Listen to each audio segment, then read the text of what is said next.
Welcome back to the channel, and in today's video we have a Karen who decided to call the police on this man filming in public just because he was wearing a mask and making her feel uncomfortable. And as usual, instead of enforcing the law, the police showed up trying to violate this man's rights to enforce other people's feelings. But first, remember to like the video and leave a comment with your thoughts on this interaction.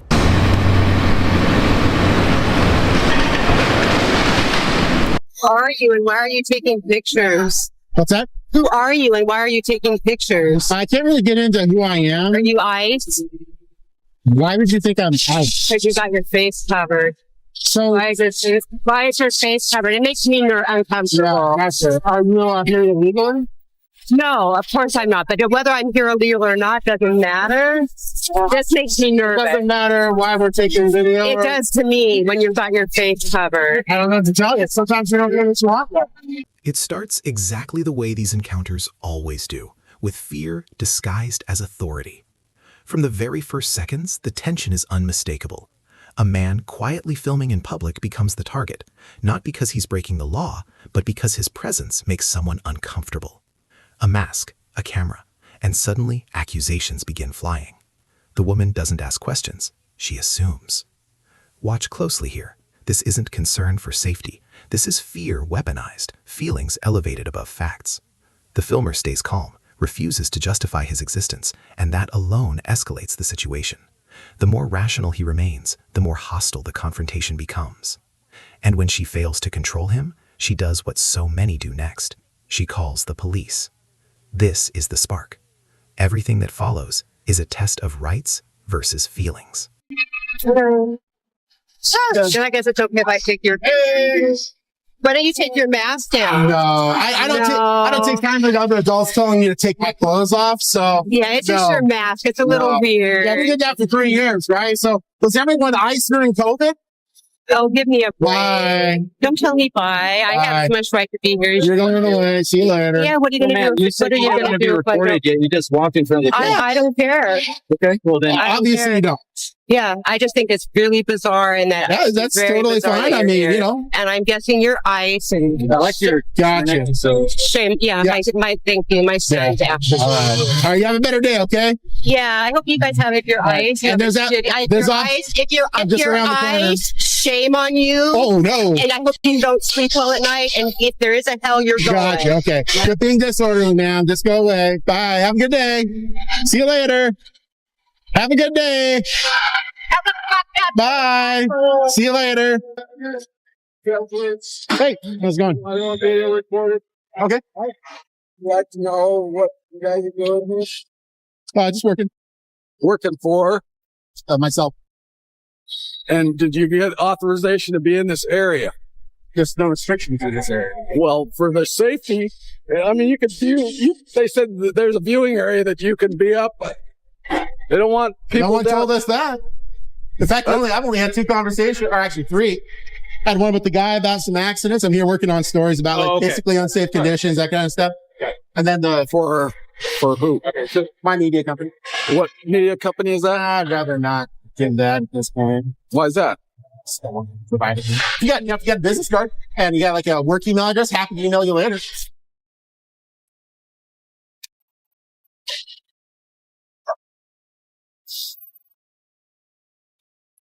Yeah, just working on a story. Sure. So the concern that they expressed to us is you guys aren't, the people that are in here on foot are usually associated with vehicle. They get in, they dump their stuff, they move off. They're worried because there's no like designated area for people to safely hang out and do what you guys are doing. Yeah, well, I mean, I see what you're saying. That's why we just kind of, did the common sense approach, kind of stay out here. I certainly don't want to walk out there with the bulldozer and all that kind of front loader and all that. Right. And that's what they were saying. They were worried about the vehicles possibly hitting you because they just don't see your awareness being what it is in these things. Usually, I mean, if I were a person as yourself, I'd call ahead and say, "Hey, we'd like to film this. We're doing a story or whatever. Do you mind if we come down and film?" But you guys just walking in, you got masks over your face. Yeah, it smells really bad in here. Well, yeah. I mean, I'm here. I don't have a mask over my face. That's a choice. I just don't try to tell other grown adults what clothes to wear, what clothes not to wear. So, yeah. There is And It's like I said, They- there's viewing area. they didn't make you guys aware of like the observation area or anything like that. What's that? They didn't make you guys aware of the observation area or anything like that. No, not at all. Okay. First time I've even heard Would of you it. guys be amenable to going up there and filming from there? I would like to actually get some different vantage viewpoints. What I'm mostly wanting to do, and actually to address your concern, or your point rather, one of the reasons as the kind of journalist I am doing investigative journalism is, and I'm sure you can appreciate what I'm about to say. Sometimes when you're given tips and leads that the bad thing is happening somewhere, if you call them in advance, say, hey, I'm coming here to check out if the bad thing's happening or not. I can tell you as an experienced journalist at this point, they tend to clean up the bad stuff so it doesn't happen beforehand. Which is usually like, for example, if the police want to raid a drug house, they don't call ahead and say, hey, Alex, just want to let you know, we think there might be a drug house in your house. We're going to come by in 2 weeks to check it out. I'm pretty sure there won't be any drugs in there when you get there. Well, is there a crime being committed here? I don't know. I mean, I'm not a police How many officer. safety OSHA violations?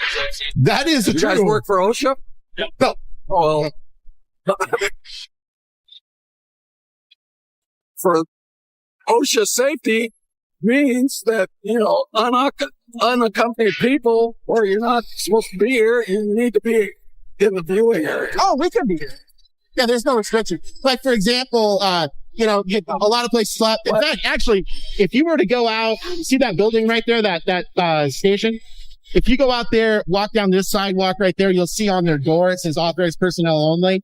Obviously, they do not want you to go into that. So we have it. And, the other places that they don't want us at are pretty well known because they've got the red flags, badge access only, so you can't even open the door. So, and no one has come up to us and asked us to leave or said it's a no trespassing area. Now, the uniforms arrive, and this is where the real power struggle begins. The officers don't open with a crime. They don't cite a law. Instead, they ask questions that sound official, but mean very little legally. This is a classic tactic. Pressure without paperwork. The implication is clear. You're allowed to be here only if we're comfortable with it. But the filmer doesn't take the bait. Piece by piece, he dismantles the narrative. He explains investigative journalism. He explains why permission defeats accountability. He explains that public spaces don't require approval, no matter how badly authorities wish they did. Watch the officers closely here. They shift from enforcement to persuasion, from commands to suggestions. And that shift tells you everything. Because once the law isn't on their side, all they have left is pressure. Or authorized personnel Did only. the gentleman come up and ask you to leave? No, not a single person. Got it all You recorded. didn't identify yourself? Oh, yeah, no. And then you asked to see his ID, but you Yeah. wouldn't show him yours? Yeah, no, I'm just a huge proponent of the Fourth Amendment. I mean, I love it like a good scotch. Why did you ask to show his then? Because I just asked him a question. He just asked me. Yeah. Here is my name, Okay. all right? All right. All I'm Okay. asking is just to be courteous and work with them on it and saying, hey, Yeah. we would like to film here. Yeah. I can appreciate that. Like I said, I was telling Officer Masters there, the reason I don't do it as an investigative journalist is because if you give them forewarning, they may clean up the problem. So it's just, But yet you won't tell me what, I'll tell you later. You won't tell me what you're investigating? well, sure. And I mean, look, don't take this the wrong way. I mean, I'm sure you're probably the nicest guy ever, but I've also been burned by different government employees. Not saying you guys, but I'm just saying I've actually been nice far in the past in terms of being more open about what I'm working on. And then all of a sudden they shut places down. They say, oh no, we can't have you here. And it's quick. And you're like, I wonder why they did that after I just told Susie or Alex or whatever that I'm working on X. I mean, the fact of the matter is, if they're doing something bad and I need to catch it, it almost looked like something happened over here regarding an accident. Fortunately, it didn't. But I mean, these places have those issues and, people need to know if there's an issue at their transport station. There may not be any merit to the allegations. It may be a non-issue. So anyways, but I appreciate you guys' time. I don't want to certainly take any more of your time. I'm sure there's actual crime going on up around Aurora and 100th, I'd guess. It seems to be a little hot Yeah, up there. but unfortunately, we don't work that area. We're working this area. You don't get any of the hot fun up at Aurora and 100th? Done that. Man, I can tell you really want to go up there, but fair enough. Masters, it looks like you have been up there a couple times. Worked the whole precinct. So. Oh, there you go. All right. Well, look, I hope you guys have a fantastic rest of your day. Unless you just want to hang out with us. You got like maybe a travel chess game. I'm up for a quick game of that. I don't feel like getting whooped in chess. Whoa. I could very easily be a rating of 10, which is basically... You bring up chess as an activity, I have a feeling you know how to play a little bit. I'm very rudimentary in that regard. Fair enough. Hey, you know what I was taught as a kid? You actually want to play against people that constantly beat you because you take from them and they gain nothing from you. And eventually, it's just like any other skill. The person who's got better skills actually weakens their position, and the person who has less skills at chess or whatever it is that they're playing ends up becoming pretty dang good later on. And all of a sudden, the Padawan is now the master. All right. Well, look, you guys have a good day. This is the moment where the entire encounter quietly collapses. The officers attempt one last angle, identification. But it doesn't stick. There's no detention, no crime, no legal obligation. And suddenly, the tone changes.